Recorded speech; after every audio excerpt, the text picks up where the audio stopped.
자, 이번 시간 공법 체계도 32번째 강의로서 건축법의 6번째 강의입니다. 자, 강의 주제는 지역, 지구, 구역 안의 건축물인데, 자, 내용을 살펴보시면 이게 면적을 따지는 그런 문제가 나올 수 있습니다. 건축법에서. 자, 우리 건축법에서는 대지 면적, 건축 면적, 각 층의 바닥 면적, 옆면적 이렇게 네 가지 형태로 면적을 따지는데, 이 대지 면적하고 건축 면적은 건폐율 공식에 들어가고, 그 다음에 이제 대지 면적하고 뭐 바닥 면적, 옆면적 이런 것들은 용적률 공식에 나오기 때문에 건폐율 용적률 공식을 적용해서 건물을 지을 때 이런 대지 면적 같은 면적을 계산할 줄 아셔야 됩니다. 자, 일단 대지 면적 계산하는 방법은 간단하게 대지의 수평, 투영 면적으로 선정한다. 대지가 이렇게 울퉁불퉁하더라도 평평하다고 가정하고 대지 면적을 선정하는 것입니다. 그런데 대지 면적 선정할 때 제외되는 부분이 있습니다. 제외되는 부분이 있으면 건축주한테 불리하게 적용되죠. 자, 대지 면적에서 제외되는 부분이 어떤 부분인가요? 자, 우선 소요너비 미달인 도로에 접한 대지에서 건축선이 후퇴했을 때 후퇴한 부분, 모퉁이 대지에서 건축선이 따로 정해지면 그 후퇴한 삼각형 부분은 대지 면적 계산할 때 제외한다. 그리고 대지 안에 도시객설인 도로나 공원 같은 게 들어가 있을 때도 대지 면적 계산할 때 제외가 되는데, 자, 일단 글씨로 보면 잘 어려우니까 뒤에는 그림을 한번 보시겠습니다. 자, 우리 앞에서 배운 내용인데 양방향 대지에서 도로가 2m 폭이, 또 한쪽 방향 대지죠. 한쪽 방향 대지가 있고 경사지나 철도나 하천이 있는 일방 대지.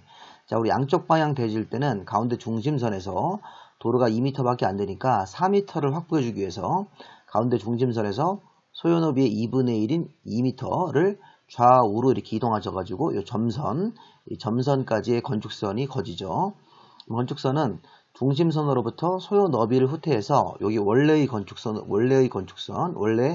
대지와 도로와의 경계선으로부터 여기 빨간색 부분, 분홍색 부분이 들어간 부분이 1m를 후퇴하겠죠. 그래서 이 부분은 대지 면적 계산할 때 제외됩니다. 또 일방 대지일 때, 자, 경사지나 철도나 하천이 있는 쪽, 그쪽 도로 경계선에서부터 경사지가 있는 쪽 도로 경계선에서 소요 너비만큼 4m를 후퇴해서 원래의 경계선으로부터는 2m 안으로 들어가겠죠. 2m. 여기서는 1m 들어가신 것이고 여기서는 2m 들어가서 이 부분은 대지 면적 계산할 때 제외가 됩니다. 자, 그리고 또 하나 이 모퉁이 대지라는 개념이 있는데 시험에 자주 나오는 건 아닌데 우리 모퉁이 대지는 6m 도로하고 7m 도로 사이에 이렇게 중간에 있는 이런 대지들입니다. 자, 이런 대지를 우리가 모퉁이 대지라고 하죠. 모퉁이 대지에서는 이렇게 차들이 우회전을 하는 경우도 있고 이렇게 우회전하는 경우도 있으니까 삼각형 부분으로 잘려 나가게 됐습니다. 이 삼각형 부분은 건축선이 뒤로 이렇게 물러나와서 이 빨간색이 건축선이 되는 겁니다. 빨간색 점선이 건축선이 되는데 이거를 따지는 방법은 결론적으로는 이 각도와 이 도로의 너비를 가지고 이 표를 보고 해석하는 겁니다. 자, 여기 80도짜리 이 모퉁이 대지에서는 여기 교차점으로부터 4m를 가고 4m를 가는데 그 두 선을 이렇게 연결해서 여기가 후퇴한 건축선 삼각형 부분 후퇴가 되는 것이고, 자, 왼쪽에 100도짜리 이런 대지일 때는 이 모퉁이의 각이 100도일 때는 3m, 3m를 가서 이렇게 점선이 거지고 건축선이 후퇴가 되는 것입니다. 근데 이걸 따지는 방법은 이렇게 따지시는 겁니다. 잘 보십시오. 자, 이 80도짜리가 있으면 90도 미만으로 들어가는 겁니다. 그러면 이 숫자에 해당되는 것입니다. 요 4, 3, 3, 2 이 숫자에 해당되는 건데 여기 6m 도로가 있으니까 요 위에 있는 단위 중에서 6m 도로를 찾고 요 7m 도로 가로로 지나가는 도로는 여기서 찾으시면 되겠습니다. 위에 있는 단위가 이렇게 세로 떨어지는 도로고 밑으로 이렇게 두 개가 나와 있는 단위가 요 가로 도로니까 이건 뭐 바꿔서 해도 상관없는데 그냥 기준을 정해서 하시면 되겠습니다. 자, 그래서 80도짜리 도면 요 90도 미만으로 들어가야 되고, 자, 도로가 7m짜리 도로면 6m 이상 8m 미만 여기에 해당되겠죠. 그래서 요조를 쭉 읽으셔서 4 아니면 3일 겁니다. 또 위에 있는 도로가 6m니까 요 6m 이상의 6m까지 들어가기 때문에 요 점을 읽으셔가지고 요렇게 교차해서 요 파란색 부분 4m가 요 길이가 나오는 것입니다. 자, 100도짜리일 때는 어떻게 할까요? 100도짜리는 90도 이상 120도 미만 여기로 내려와서 6칸 내려와서 요 3, 2, 2 요 세 개 중에 하나 할 텐데, 네 개 중에 하나 할 텐데, 지금 같은 경우는 100도니까 90도 이상 120도 미만이고, 지금 같은 경우도 가로도로가 이 모퉁이 대지에 여기가 7m짜리 도로하고 6m짜리 도로에 교차하고 있기 때문에 그런 도로에 끼어 있는 대지이기 때문에 7m짜리 도로면 6, 8 여기 사이에 있겠죠. 요 줄을 찍으시고 6m짜리 도로도 6m 이상에 들어가기 때문에 요 줄과 요 줄을 그어서 교차하는 부분이 3m가 되는 것입니다. 요 2나 밑에 2가 아니라 요 3m가 되시는 거죠. 그래서 각도를 찾아가지고 좀 설명한 걸 잘 들어보시면 요 4m를 쭉 가고 직선으로 가서 선을 그어주고 이 부분 삼각형 부분하고 이 부분 삼각형 부분은 대지면적 계산할 때 제외가 됩니다. 이 앞에서 그 양쪽 방향대지에서 원래 건축선으로부터 후퇴한 이 분홍색 부분, 일방대지에서 후퇴가 돼가지고 후퇴한 이 부분, 원래 경계선으로부터 후퇴한 이 부분은 대지면적 계산할 때 제외한다는 사실입니다. 우리 앞에서 보면 대지면적 산정할 때 소요너비 미달인 도로에 접한 대지에서 또는 모퉁이 대지에서 건축선이 정해지면 후퇴한 건축선과 원래 도로 사이의 경계선 면적은 대지면적 계산할 때 제외하고, 이것처럼 이 부분은 원래의 원래 부분은 이 부분하고 이 부분은 대지면적 계산할 때 제외가 되는 사실입니다. 자, 그리고 이 모퉁이 대지에서도 삼각형 부분은 대지면적 계산할 때 제외가 된다. 이 부분도 한번 생각해 보시고, 자, 이번엔 건축 면적을 따지는 방법으로 한번 가보겠습니다. 자, 우리 건축 면적은 건축물을 대지 위에 건축할 때 건축물이 대지를 차지하는 부분, 그게 건축 면적인데, 건축 면적 산정은 외벽 아니면 외벽이 없는 경우에는 외곽 부분 기둥의 중심선으로, 그래서 외벽의 중심선으로 둘러싸인 부분 가지고 건축 면적을 산정합니다. 자, 외벽의 내부선이라고 하지 마시고 외벽의 중심선으로. 자, 그런데 건축 면적 산정할 때도 제외되는 부분이 있습니다. 자, 건축 면적 산정의 예외, 건축 면적 산정에서 제외되는 부분이 있으면 이건 건축주한테 유리한 것으로 해설하시면 되겠습니다. 자, 태형열 에너지원 주택은 외벽이 두 개입니다. 그래서 내측 내력벽의 중심선으로 건축 면적을 산정한다. 지표면으로부터 1m 이하 부분은 건축면적 산정할 때 제외한다.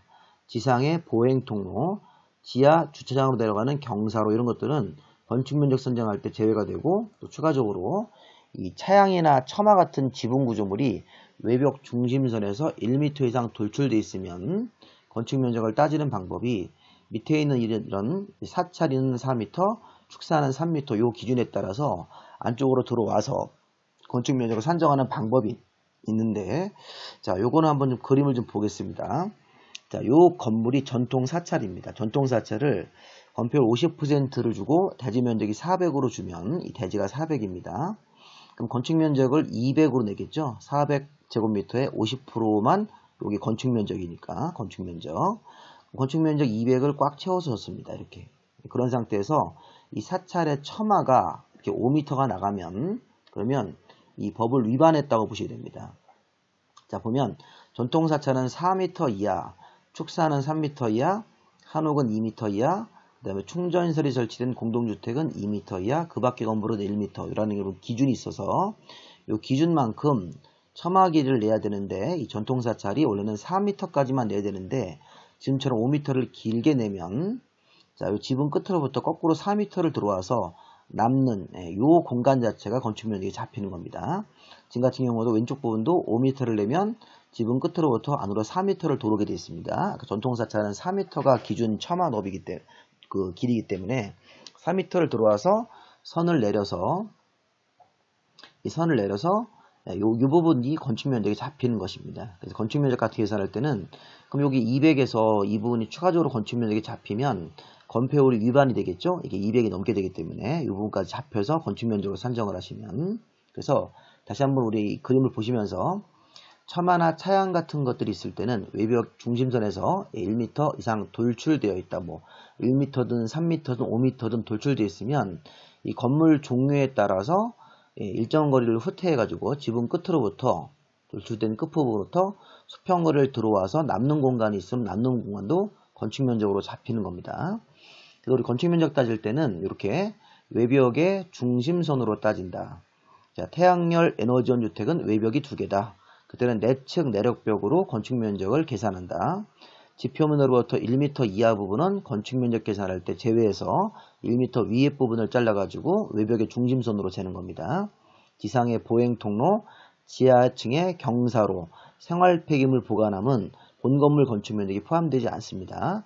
다만 처마나 차양 같은 것들이 1m 이상 돌출되어 있을 때는 이 건물의 종류에 따라서 지붕 끝으로부터 안으로 들어와 가지고 남는 공간이 있으면 건축 면적으로 잡힙니다. 그래서 이 그림에서 전통 사찰을 200으로 지어놓고 처마 길이를 5m를 내면 안으로 4m를 들어옵니다. 이 4m가 기준 처마 길이기 때문에 들어와서 이 부분까지 여기 요 파란색 선이 떨어지고 이 부분이 건축 면적이 잡히고 왼쪽 부분도 이 부분이 건축 면적이 잡히기 때문에 200을 넘게 됩니다. 그럼 건폐율 위반이니까 그렇게 되면 본 건물이 작아지는 현상 이런 현상이 생기기 때문에 이 전통 사찰은 그 천마 길이를 4m까지만 내시면 그러면 다시 4m 들어왔을 때 그 자리이기 때문에 정상적인 천마 길이로 볼 수 있겠죠.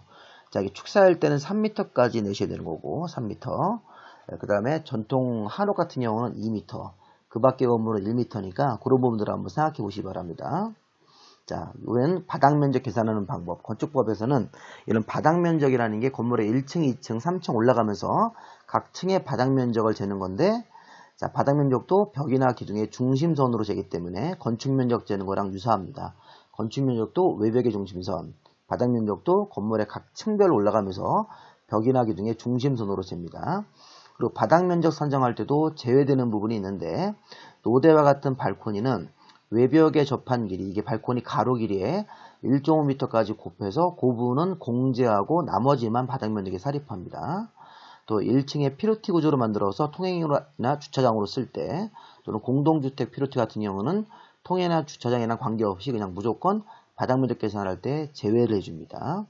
옥상의 승강기탑, 계단탑, 장식탑, 다락 같은 것들도 바닥 면적에서 제외가 된다. 자, 우리는 바닥 면적에서 제외되는 것은 건축주한테 유리한 일입니다. 아까 우리 건축 면적이나 바닥 면적에서 제외되는 부분이 있으면 건축주한테 유리한 규정. 그래서 이 노대나 발코니 같은 경우는 바깥으로 1.5m까지만 나가면 거기는 서비스 면적으로 인정해서 1.5m까지 나가고 그 가로 길이도 곱해가지고 그 사각형 부분은 바닥 면적 계산할 때 제외한다. 자, 피로티를 만들어서 기둥만 세우고 벽이 없는 구조일 때는 상업용 건물은 통행이나 주차장으로 써야지 바닥 면적에서 제외되고, 공동주택 피로티 같은 경우는 통행 주차에 관계없이 무조건 빼주게 되어 있습니다. 옥상에 승강기를 끌어올리는 모터가 설치된 승강기탑, 계단탑, 장식탑, 다락이 이 층고를 맞춰주시면, 또 옥상 5개에 설치된 물탱크 이런 것들도 바닥 면적 산입할 때 제외된다. 마지막으로 공동주택 지상층에 들어가 있는 기계실, 전기실, 어린이놀이터, 조경, 지상에 들어가면 바닥 면적에서 제외되고, 그 다음에 영유아 어린이집 같은 데서 폭 2m 이하 미끄럼틀, 또 장애인용 승강기 같은 경우도 바닥 면적 계산할 때 제외합니다. 바닥 면적도 그림을 좀 한번 볼까요? 자, 우선 우리 바닥 면적은 용적률 공식을 먼저 보십시오. 용적률 공식을 보시면 대지 면적에 대해서 몇 프로까지만 바닥 면적의 합 연면적을 낼 거냐. 지금 이 바닥 면적을 따지는 과정에서 제외되는 부분이 있다는 거예요.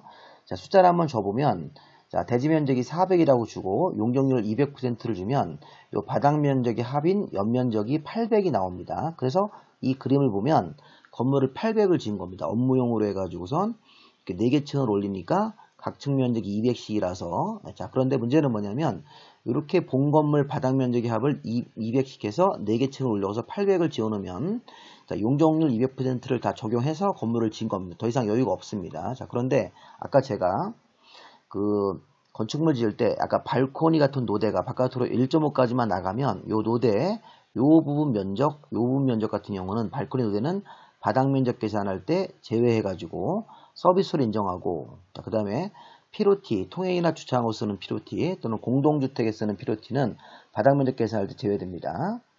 또 아까 옥상 부분, 자, 여기 다락 층고가 1.8m, 가장 높은 부분 1.8m 이하 20제곱미터인 다락하고, 승강기탑 같은 것도 20제곱미터 냈을 때 바닥 면적 계산할 때 포함시키지 않는다. 서비스로 인정하는 거니까. 공동주택 지상에 들어가 있는 기계실, 전기실도 바닥 면적에서 제외됩니다. 이 그림 보시면 이 파란색 부분이 바닥 면적의 합 800이죠. 바닥 면적은 요거로만 잡는 거고 나머지 분홍색으로 체크한 부분들은 다 바닥 면적에서 제외가 돼서 800제곱미터를 짓고도 추가적으로 더 지을 수 있는 부분입니다. 이 사람이 여기 연면적, 바닥 면적의 합을 800을 인정받았는데 여기만 800으로 짓고 나머지는 바닥 면적 계산할 때 제외되는 부분이니까 서비스로 인정되는 공간이다. 이렇게 생각하셔서 건물주한테 유리한 공간입니다. 자, 그리고 여기 보시면 지붕 그 벽이나 기둥이 없는 건물도 있는데 그때는 지붕 끝으로부터 안으로 1m를 들어와서 이 바닥 면적을 계산하는 건데 이게 무슨 얘기냐면 요 그림입니다. 우산 같은 건물이 있습니다. 자, 기둥 없이 가운데 벽만 있는 건물일 때는 지붕 끝으로부터 1m, 1m를 들어와서 이거 1.5가 아닙니다. 1m를 들어와서 선을 내리고 선을 내려서 여기 해당되는 이 공간 자체를 우리 바닥 면적으로 계산한 겁니다. 벽이나 기둥 같은 게 없는 건물일 때는 지붕 끝으로부터 1m를 안으로 들어와서 남는 공간을 이 건물의 바닥 면적으로 계산한다. 자, 바닥 면적 800을 딱 잡고 나머지 제외되는 부분들이 있으니까 그런 부분들을 잘 한번 아까 우리 글씨를 다시 한번 확인해 볼까요?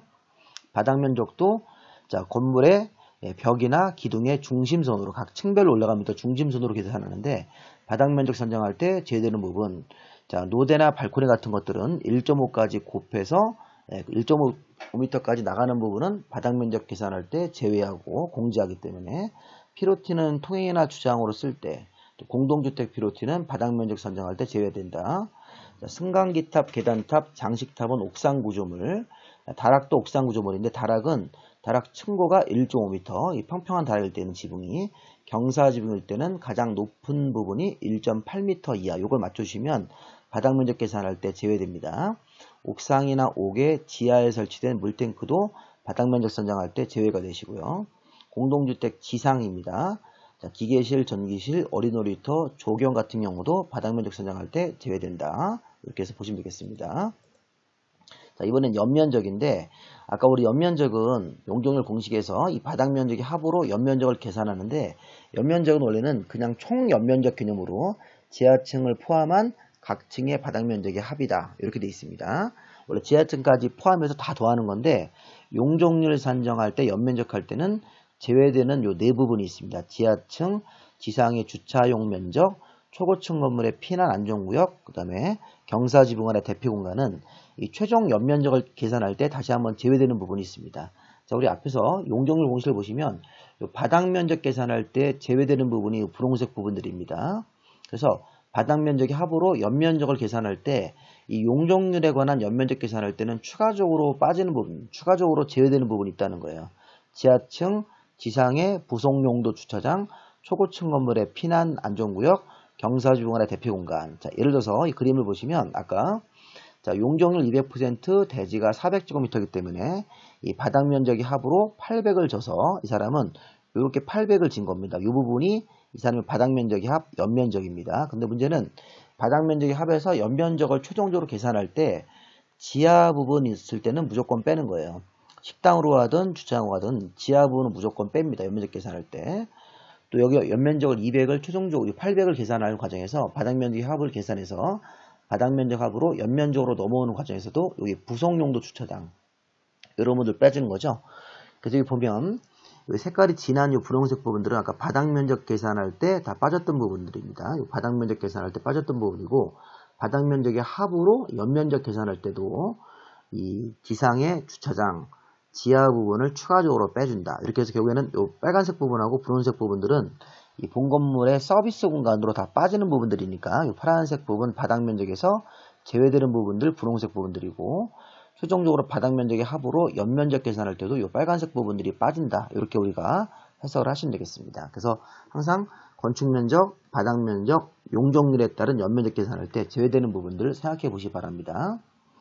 자, 그 다음에 높이 산정. 자, 우리 건물의 높이를 잴 때는 지표로부터 건물 상단까지 높이 재는데 1층 전체가 피로티일 때는 피로티 층고는 제외하고 자, 건물 옥상 부분에 승강기탑이나 계단탑이 있을 때는 승강기탑, 계단탑의 면적을 우리가 합쳐서 옥상 구조물의 면적의 합이 건축 면적의 8분의 1 이하면 적정 규모를 냈기 때문에 12m 이하인 부분은 제외된다. 자, 이게 무슨 말이냐면요. 자, 이 건물 좀 보십시오. 자, 지표로부터 건물 상단까지 쭉 올라가니까 50m랍니다. 이 건물은 원칙적으로 50m가 되는 겁니다. 50m. 근데 1층 전체가 피로티일 때는 그 피로티 층고는 빼는 겁니다. 이렇게.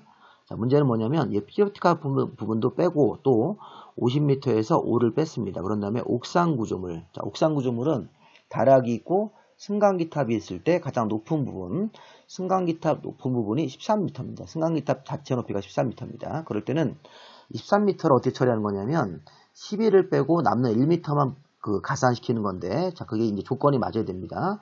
자, 다락과 승강기탑의 면적의 합이, 옥상부 면적의 합이 20이죠?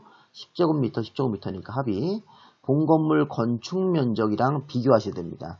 옥상 부분의 면적의 합이 건축 면적 200에 200분의 20 해가지고 요게 10분의 1입니다. 10분의 1은 8분의 1보다 이하일 때 이렇게 옥상 구조물이 건축 면적의 8분의 1 이하일 때는 법을 잘 지켰기 때문에 12m까지는 빼주고 남는 1m만 본 건물에 가산시키는 겁니다. 이렇게 결국에는 이 건물 높이는 46m가 되실 겁니다. 자, 이거를 13m를 다 가산하면 안 좋은 거예요, 건물주한테. 그래서 항상 12m를 빼고 남는 1m만 가산시키기 위해서 여기 옥상 구조물의 면적의 합이 건축 면적의 8분의 1 이하이면 12m를 빼고 1m만 가산시켜준다. 자, 만약에 8분의 1이 넘어가 버리면 13m를 본 건물 높이에 다 가산하는 겁니다. 1m만 가산하는 게 아니라 건물 높이는 이렇게 재시는 겁니다. 지표로부터 건물 상단까지 높이. 자, 근데 1층 전체가 피로티일 때는 피로티 높이는 제외한다. 그리고 옥상 구조물이 있을 때는 옥상 구조물 2개가 있을 때는 2개를 다 합칩니다. 하나만 있으면 그냥 하나의 면적으로 계산하고 2개가 있을 때는 2개를 합쳐서 건축 면적의 8분의 1 이하일 때는 자, 13m 중에서 12m까지는 빼주고 남는 1m만 본 건물 높이에 가산한다. 이렇게. 자, 건물 층고. 층고는 건물이 이렇게 있을 때 한 층의 높이인데, 자, 이 해당되는 층의 바닥의 윗면으로부터 윗면, 위층 바닥의 윗면까지. 그래서 항상 윗면에서부터 윗면까지를 우리가 한 건물의 층고라고 생각하십니다. 이 부분이 바닥이고 위에 층 바닥, 바닥의 윗면입니다. 아랫면이 아니라 윗면으로부터 위층 바닥의 윗면까지가 한 층 높이 층고. 자, 건물의 층수 따지는 방법. 층의 구분이 명확하지 아니할 때는 4m를 하나의 층으로 보고, 자, 층수가 서로 다른 부분이 있을 때는 가장 많은 층으로 건물의 층수를 선정합니다. 자, 이 그림 볼까요? 여기 뒤에 보시면, 자, 여기가 200제곱미터 부분은 12m까지 올라가 있고, 자, 200제곱미터 나머지 부분, 그러니까 전체가 400인 것 같은데, 전체 바닥 면적이 400인데, 나머지 200 부분은 16m까지 올라가 있습니다. 그리고 이 층 구분이 건물 내부에 안 돼 있습니다. 200 부분은 12m까지, 나머지 200 부분은 16m까지 올라가 있는데, 건물 내부에 층 구분이 안 돼 있을 때는, 자, 건물 높이를 이렇게 4m로 나눠서 4m를 하나의 층으로 보는 겁니다. 근데 지금 건물 부분에 따라 층을 다르게 할 때는 가장 많은 층이 나오는 부분을 계산해서 16m 올라까지 올라가는 이 부분을 기준으로 해서 4m씩 나눠가지고 이 건물은 4층짜리 건물이 되는 것입니다. 부분이 서로 다를 때는 가장 많이 나오는 층, 그 부분을 기준점으로 잡아서 16m를 기준점으로 해서 4m마다 잘라가지고 한 층씩 주니까 이 건물은 4층짜리 건물이 되시는 거죠. 다시 앞으로 한번 가보시고요. 자, 옥상에 승강기탑, 계단탑 같은 것들도 건물의 층수를 따지는 방법이 있는데, 자, 이거 아까 저기 그 높이 따질 때처럼 승강기탑, 계단탑 같은 것들의 면적의 합계가 건축 면적의 8분의 1 이하이면 한 층으로 안 들어갑니다. 지하층도 한 층으로 안 들어가는데, 이 그림 보시면, 자, 이 건물은 지금 1층부터 7층까지 지상으로 층이 있고, 1층은 피로티 구조네요. 자, 중요한 거는 지하 부분은 건물 층에 들어가지 않기 때문에 이 건물은 지하 1층, 지상 7개 층이 올라가 있습니다. 이 건물은 7층짜리 건물이라고 부르는 거예요. 지하 부분은 층에 들어가지 않기 때문에. 또 옥상 구조물이 있을 때 옥상 구조물을 8층으로 볼 거냐 이런 문제인데, 옥상 구조물에 지금 하나만 있으면 하나만 계산하시면 되겠습니다. 2개가 있으면 2개를 이렇게 면적을 합하시면 되고, 자, 하나가 있을 때 승강기탑 면적 20이 건축 면적 200이랑 비교해보면, 이게 200분의 20이니까 10분의 1이면 8분의 1 이하죠. 그럼 한 층으로 안 보는 겁니다. 승강기탑 면적을 지나치게 넓게 내서 40으로 내버리면 200분의 40이 되면 5분의 1이 됩니다. 8분의 1보다 크면 여기 한 층으로 잡히는 건데, 지금 같은 경우는 요거 20과 200을 비교해서 8분의 1 이하라는 게 나오기 때문에 한 층으로 안 보고 이 건물은 그냥 지상 7층짜리 건물이다 이렇게 부르는 겁니다. 건물의 층수를 따지는 방법. 자, 그 다음에 대지 분할 제한. 자, 건축물의 대지는 다음 범위 안에서 조례가 정하는 면적에 미달되게 분할할 수 없다. 자, 여기 대지가 이렇게 있고요. 여기 건물이 있습니다. 근데 이게 주거지역은 양쪽 부분 다 여기 분할되어지는 거죠. 60 이상은 돼야 되고, 상업지역은 150 이상, 공업지역도 150 이상, 녹지지역이면 200 이상. 자, 기타 지역 관리 농림 자연일 때는 두 부분이 60제곱미터 이상이 되게 분할을 해야 된다. 이렇게 이해하시면 되겠습니다. 자, 이번엔 건물의 높이 제한이라는 게 있는데, 자, 좀 전에는 높이를 재는 방법을 배웠고, 자, 지금은 건물의 높이 제한이 가로구역 높이 제한하고 일조권 확보 높이 제한 두 가지가 있습니다. 가로구역이 건축법 60조, 일조 등의 확보를 위한 높이 제한이 61조인데, 자, 가로구역이 뭔가요? 도로로 둘러싸인 하나의 구역이 가로구역입니다. 자, 이 부분 다 가로구역으로 보시면 되겠습니다. 가로구역은 도로 둘러싼 일단의 지역인데, 자, 가로구역 높이 제한은 허가권자가 가로구역을 단위로 해서 심의를 거쳐서 높이를 정할 수 있습니다. 또 높이를 정할 때 주민의견 청취도 하셔야 됩니다. 근데 가로구역에서는 허가권자가 지방건축위원회 심의를 거쳐서 높이를 정해서 규제하는데 같은 가로구역 내에서 선을 긋고 30m, 40m 이렇게 다르게 높이를 정할 수도 있으니까 그런 부분들 간단하게 좀 보시면 되겠습니다. 자, 문제는 뒤에 이제 전용주거, 일반주거 지역에서 여기 그림을 보시면 이 파란색 건물의 일조를 보호하기 위한 규정인데 이 분홍색 건물을 지을 때는 이 파란색 건물의 인접대지 경계선으로부터 일정한 거리를 띄셔야 됩니다. 자, 이게 무슨 얘기냐면 전용주거, 일반주거에서는 이 기존 건물입니다. 파란색 건물이 기존 건물, A 건물을 보호하기 위해서 자, B 건물을 지을 때 이 선과 이 빨간색 선을 넘어가시면 안 됩니다. 이게 자, 왜냐면 자, 전용주거, 일반주거에서는 건물을 지을 때 타인의 일조를 확보해주기 위해서 정북 방향 인접대지 경계선으로부터 이 분홍색 방향에서 파란색 건물을 보시면 북쪽이죠, 북쪽. 여기 남쪽이니까. 이 분홍색 건물에서 이 파란색 건물을 바라보면 북쪽입니다. 북쪽에 있는 건물의 인접대지 경계선으로부터, 자, 요게 중요한 거예요. 정북 방향. 자, 분홍색 건물이 파란색 건물 방향을 바라다 보면 정북 방향입니다. 정북 방향 인접대지 경계선으로부터 다음 거리에 따라서 다음 높이 이하로 건물을 져야 된다. 자, 무슨 말입니까? 9m 이하인 부분은 9m 이하죠. 이하인 부분은 1.5m 이상을 무조건 다 띄셔야 됩니다. 뭐 3m도 1.5, 6m까지 올라가는 부분도 1.5 이렇게 9m까지 올라가는 부분은 다 1.5를 띄고 9m를 초과해서 올라가는 부분, 9m를 초과해서 올라가는 부분은 10m까지 올라가면 10m의 반이 얼마입니까? 5m죠. 그 5m를 이렇게 거리를 띄라는 겁니다. 13m까지 올라가시면 13m의 반, 7m를 7m를 재서 이쪽으로 이동하셔가지고 7m 안으로 들어와서 요 선, 사선 형태로 넘어가시면 안 돼요. 사선 형태 파란색하고 직선 형태의 붉은색, 요거를 넘어가지 않게 이 부분에서만 건물을 져야 되는 겁니다. 이 선을 넘어가지 않는 기준선이라는 겁니다. 자, 중요한 거는 이렇게 하는 데가 어디입니까? 전용주거, 일반주거 지역에서 정북 방향으로 기존 건물을 보호하기 위해서 이 경계선으로부터 일정 거리를 띄는데 9m 이하 부분은 1.5, 9m를 초과하는 부분은 건물 높이의 절반 정도 이상을 떼야 된다. 자, 그런데 띄는 방향이 반대인 경우도 있습니다. 택지개발지구, 대종사업지구, 국가산업단지 같은 신규개발지, 전용주거, 일반주거가 아니라 택지개발지구, 대종사업지구, 국가산업단지, 뭐 도시개발구역, 정비구역 같은 신규개발지에서는 정남방향 경계선으로부터 일정한 거리를 띄면서 건물 높이를 정합니다. 자, 띄는 거리와 높이는 앞에 거랑 같고 방향만 정남 방향으로 바꾸는 지역이 있다. 어디냐? 도시개발구역, 정비구역, 택지개발지구 같은 신규 개발지.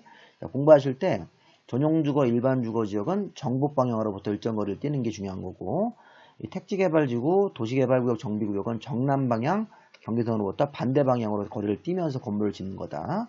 자, 그런데 2층 이하고 8m 이하인 건물이 모두 맞으면 지금까지 배운 2호나 3호를 적용하지 않습니다. 적용하지 않으니까 그런 배제하는 규정도 한번 읽어보시기 바랍니다. 자, 여기까지 마무리하시고 공법 체계도 요청해 주시면 우리 시험이 얼마 안 남았지만 체계도 가지고 간단하게 하시는 게 공부에 굉장히 도움이 될 수 있으니까 저한테 문자를 주시면 제가 최대한 대로 빠르게 보내드리고요. 추가적으로 이메일로 각종 문제 보내드릴 테니까 오래 우리 열심히 공부하셔서 꼭 합격하시길 기원하겠습니다. 여기까지 마무리하겠습니다.